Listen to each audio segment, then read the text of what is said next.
See. You know, we just saw South America's largest democracy have a presidential election. This, of course, is the fifth largest country in the world, the seventh largest economy, Portuguese speaking. And until 2010, this resource rich nation was one of the world's fastest growing economies. Since then, though, there's been stagnation and now a recession, along with inflation, charges of corruption, the bankruptcy of a major oil company. Angry demonstrators last year complained of rising bus and rail ticket prices. It was a protest that grew to include a range of issues, including lavish spending on World Cup soccer. Despite all that, voters re-elected a woman, and a controversial woman at that, Dilma Rousseff of the left-leaning Workers' Party. The first woman to be elected president of Brazil, she's a one-time Marxist guerrilla who preaches a populist message that makes international investors frankly nervous. On her victory, Brazil's markets plummeted. With us today, first one more question about Rousseff, the politician, the campaign trail politician. She's been described as a technocrat, someone who has a brusque manner and a short temper. How does that work on the campaign trail, Cassia? It certainly was a very exciting election to watch, and we followed it. I followed it very closely in the past 4 months. It was an election marked by tragedy with the death of Eduardo Campos, who was an upcoming politician, intense debates, personal attacks, and extraordinary engagement by the Brazilian population. It revealed also the strength of Brazil's democracy now, and I was very pleased to see that. The end result, as we all know, is victory by President Rousseff for a second term. I think it demonstrated that about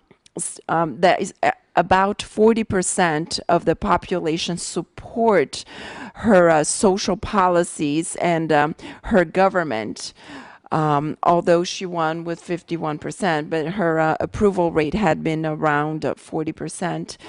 But we also— That's low. That's low to win an election. That wouldn't happen here. Right. But it also revealed that the country is clearly divided, both in terms of geography and socioeconomic division. But I wonder how divided really is the country, because ultimately the Brazilian people want change and progress. So to me, the issue now is what is next for Brazil and what is the development trajectory that Brazil will take.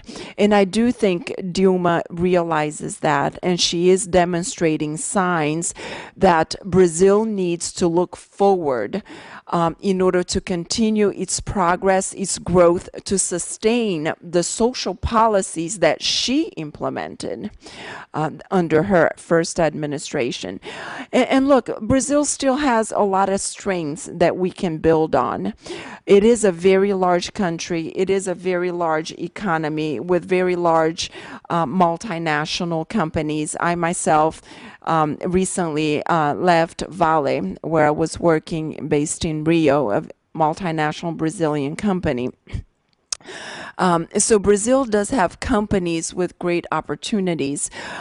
Brazil has a very large foreign exchange reserve. It has a growing middle class. It has world-class agriculture. It has an educated population, good business people, large oil reserves, a solid banking sector. So we have a solid institutions and strengths in the economy, but we have to address some huge constraints: the competitiveness, the lack of business confidence. And Dilma herself, in her acceptance speech, mentioned that she needs to build bridges. She needs to unite the country. She needs now to govern not only the lower income population, the poor population of Brazil, but the middle class, the business class, the entrepreneurs. She needs to be a president for all sectors of the social economic structure of the country.